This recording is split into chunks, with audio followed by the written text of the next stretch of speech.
अगर Elizabethan age hope और optimism का एज था, तो इसका नेक्स्ट एज जस्ट इसके ऑपोजिट था। यहाँ हीरो से ज्यादा विलन, रोमांस से ज्यादा रिवेंजेस और हैप्पीनेस से ज्यादा ट्रेजेडी देखने को मिलती है। Welcome to the Jacobean age. So hello students, welcome back to CUTPG Adda 24/7। This is Shalve Singh. आज के 10 मिनट के सेशन में हम जैकोबियन एज को कवर करने वाले हैं। इसके टाइमलाइन, इंपॉर्टेंट कैरेक्टर्स, थीम्स और वर्क, और सबसे मेनली हिस्टोरिकल बैकग्राउंड या पॉलिटिकल बैकग्राउंड क्या था, इसको भी देखते हुए चलेंगे। बिकॉज किसी भी कंट्री की हिस्टोरिकल और पॉलिटिकल बैकग्राउंड वहाँ के लिटरेचर, आर्ट, फिलोसफी, साइंस, सब पे उसका हमें इफेक्ट देखने को मिलता है। जैसा कि मैंने पिछले सेशन में आपको बताया था कि एलिजाबेथन एज को हम गोल्डन एज के नाम से भी जानते हैं। सब कुछ उस एज में बहुत ही परफेक्ट था, इसलिए उस एज का लिटरेचर भी परफेक्ट था। उस एज में रिनासा अपने पीक पे थी। तो अब हम देख लेते हैं जैकोबियन एज को, जो जस्ट ऑपोजिट था एलिजाबेथन एज से, the dawn of the darker era. तो हम टाइमलाइन को लर्न करते हुए सारे एजेस में चल रहे हैं, तो हम यहाँ भी टाइमलाइन को लर्न करेंगे 1603 to 1625। अब एलिजाबेथन एज की अब एलिजाबेथ की डेथ हो चुकी है एंड उन्होंने कभी शादी करी ही नहीं अपनी लाइफ में, तो उनका कोई लेजिटिमेट एयर भी नहीं था, मतलब कोई बच्चा नहीं था उनका। तो अब जो है king James the sixth of Scotland, जिन्हें हम king James the first of England के नाम से भी जानते हैं, उनको पूरी गद्दी मिल गई थी। ठीक है। Following the Elizabethan age, English drama pivots sharply, plunging into the darker side of human nature. क्यों इंग्लिश ड्रामा में अब darker side of human nature को प्रेजेंट किया जाने लगा, आगे हम डिस्कस करते हैं। The crown, the church and the conflict, the socio political macro environment of King James the one. हम इन्हीं को King James the sixth of England के स्कॉटलैंड के नाम से भी जानते हैं। तो 1603 में James the first taken the English throne, the era immediately sees a sharp increase in political and religious conflicts driven by the corruption and intense power struggle. तो अब एलिजाबेथ के बाद किंग जेम्स द फर्स्ट आते हैं। इनके under में England और Scotland दोनों था, और इनके एरा में करप्शन और पावर स्ट्रगल और पॉलिटिकल और इवन रिलीजियस टेंशन भी बहुत ज्यादा बढ़ चुकी थी। 1611 the publication of King James Bible, a monumental culture and religious milestone admits the chaos. और इसी एज में किंग जेम्स का बाइबल का वर्जन भी पब्लिश हुआ। तो ये ईयर आपके लिए बहुत ज्यादा इंपॉर्टेंट है। अब मैं आपको एक और ईयर यहाँ नोट डाउन करने को बोलूंगी या फिर फोकस करने को बोलूंगी। 1605 में क्या होता है? Gun powder plot. अब आप पूछोगे मैम गन पाउडर प्लॉट क्या है, तो मैं एक्सप्लेन करती हूँ। 1605 में 13 इंग्लिश कैथोलिक्स ने मिलकर प्लान बनाया था किंग जेम्स द वन को मतलब किल करने का और पार्लियामेंट को ब्लोन अप करने का। बट पूरी प्लानिंग प्लॉटिंग हो चुकी थी, और एक बंदा था जिसका नाम था गाय फॉक्स, उसको सारी प्लानिंग पता थी। तो इवेंट से पहले किसी पार्लियामेंट के मेंबर को एक अनोनिमस लेटर आता है। उस लेटर में इस प्लान के बारे में थोड़ा बहुत हिंट रहता है, जिसकी वजह से इस प्लान का पर्दा फाश हो जाता है और ये गाय फॉक्स को पकड़ लिया जाता है। गाय फॉक्स ने बाकी मेंबर्स के भी नाम बता दिए, तो सबको जो है अरेस्ट कर लिया जाता है। इसके बाद कैथोलिक्स और प्रोटेस्टेंट्स के बीच में बहुत ही ज़्यादा कन्फ्लिक्ट, बहुत ही ज़्यादा टेंशन क्रिएट हो जाती है। उन्हें लगता था कैथोलिक्स को कि जो किंग जेम्स द वन है वो उनको अनफेयरली ट्रीट कर रहे हैं, इसीलिए उन्होंने पूरी प्लानिंग प्लॉटिंग की है। तो 1605 में गन पाउडर प्लॉट आपके लिए एग्जाम पर्सपेक्टिव से भी इंपॉर्टेंट है। चलो ongoing, a paradoxical surge of interest in emerging science and philosophy contrasting heavily with the violent political landscape। मतलब साइंस और फिलोसफी भी फोकस था, और बाकी तो पॉलिटिकल और रिलीजियस कॉन्फ्लिक्ट्स तो चल ही रहे थे। The anatomy of Jacobean drama. Jacobean जो वर्ड है ना, ये एक फ्रेंच वर्ड है जिसका इंग्लिश में ट्रांसलेशन है जेम्स या फिर जैकोबस। ठीक है, तो आप इसको याद रखना। अब हम कैरेक्टरिस्टिक्स देख लेते हैं क्या थी जैकोबियन एरा में। Dark atmosphere, violence and political intrigue जो भी मैंने डिस्कस किया है, करप्शन और एम्बिशन बहुत ज्यादा बढ़ चुका था। रियलिस्टिक ह्यूमन नेचर, अब राइटर्स अपने वर्क्स में काफी रियलिस्टिक चीजें प्रेजेंट कर रहे थे। रिवेंज ट्रेजेडी बहुत ही पीक पे थी, अभी आगे इसका एग्जांपल भी पढ़ेंगे, और साइकोलॉजिकल रियलिज्म। तो ये इंपॉर्टेंट कैरेक्टरिस्टिक्स हो गए जैकोबियन एरा की।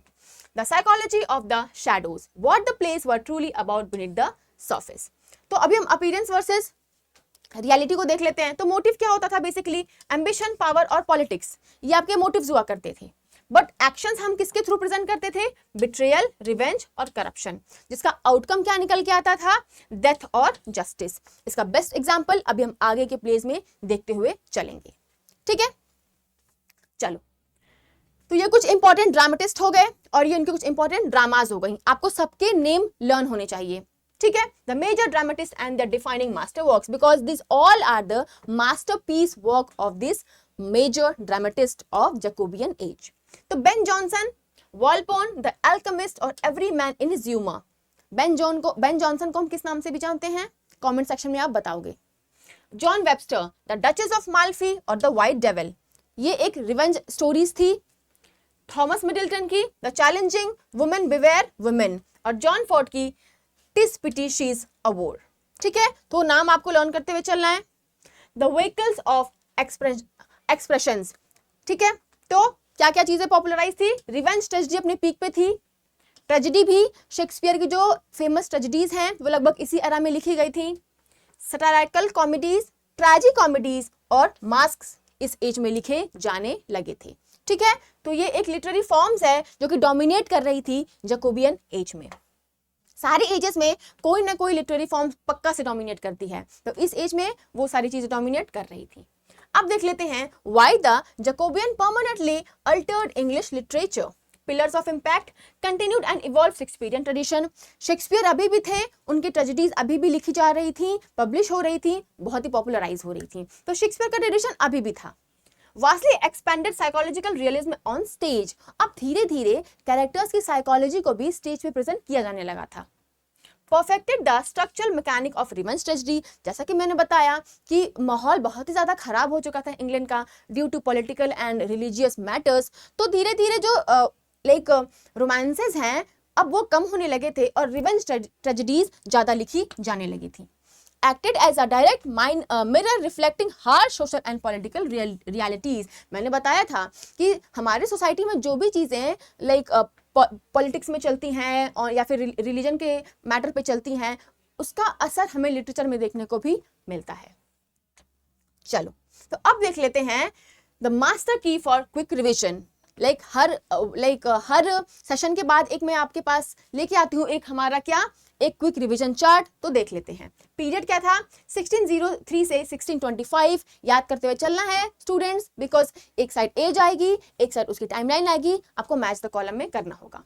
रूलर कौन था, किंग जेम्स द वन, जिन्हें हम king James the sixth of Scotland के नाम से भी जानते हैं। और इसमें क्या लैंडमार्क था, किंग जेम्स का बाइबल जो कि 1611 में पब्लिश हुआ। ठीक है, revenge, ambition, corruption, psychological realism और पॉलिटिकल इंट्रिग्यू इस टाइम पे बहुत ही ज्यादा पॉपुलराइज हो चुकी थी। रिवेंज ट्रेजेडी का जो जॉनरा है वो डोमिनेंट था और कॉमेडी, मास्क भी अपने पीक पर चल रहे थे। क्लियर है? चलो, तो focus, timeline, most asked play the duchess of Malfi bye John Webster. The duchess of Malfi को आप जब डिटेल में डिस्कस करोगे तो आपको समझ में आएगा कि ये कैसी स्टोरी है या फिर इस एज में कैसे ट्रेजेडीज लिखे जा रहे थे। ठीक है, major dramatist Ben Jonson, John Webster, Thomas Middleton और जॉन फॉर्ड, और इन चारों की मैंने आपको जो मेजर वर्क्स हैं उसकी भी लिस्ट प्रोवाइड कराई है। क्लियर है? चलो, तो The enduring shadow of moral conflict. The Jacobean age transformed English drama through its uncompromising deep exploration of human psychology and moral conflict. अब धीरे धीरे ड्रामा का जो टॉपिक है वो चेंज होने लगा था। अब जो है ह्यूमन साइकोलॉजी और मोरल कन्फ्लिक्ट्स जैसे टॉपिक भी उठाए जाने लगे थे। बेसिकली रिवेंज ट्रेजेडी लिखी जाने लगी थी, रोमांसेस नहीं रिवेंज लिखे जा रहे थे, हैप्पीनेस की जगह हम ट्रेजेडीज लिख रहे थे। तो इस एज का जो भी पॉलिटिकल और सोशल और रिलीजियस बैकग्राउंड था उसका सीधा सीधा असर हमें यहाँ के लिटरेचर में देखने को भी मिलता है। तो this is Jacobian as for you. इसकी टाइमलाइन बहुत छोटी सी है, 1605 से 1625। अब आपको कमेंट सेक्शन में मुझे बताना है कि इसकी नेक्स्ट एज कौन सी है हमारे इंग्लिश लिटरेचर में। तो students, if you are preparing for CUET PG in any subject आप सबके लिए एक प्राइस ड्रॉप अलर्ट आ चुका है। हमारे सारे बैचेस पे एक्स्ट्रा डिस्काउंट चल रहे हैं।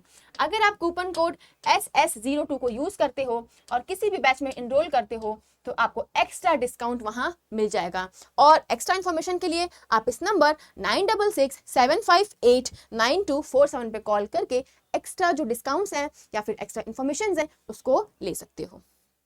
If you are preparing for COTPG English Literature 2027, so the batch is live for you.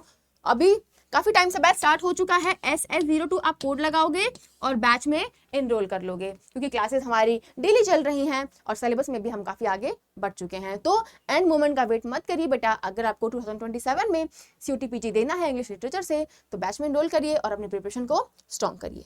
और अगर आपको मेरे साथ मेरे टेलीग्राम पर जुड़ना है तो दिस इज माय आईडी, आप इसको स्कैन करके मेरे टेलीग्राम पर भी जुड़ सकते हो। ठीक है, तो आई होप आज की क्लास आपको अच्छी लगी होगी। इसी तरह 10 मिनट में हम सारे एजेस को कंप्लीट कर लेंगे। नेक्स्ट एज कौन सी है वो आप मुझे कमेंट सेक्शन में बताओगे। और तब तक के लिए बाय बाय, टेक केयर, जय हिंद। और अगर सेशन अच्छा लगा हो तो अपने फ्रेंड्स में भी जरूर शेयर करें।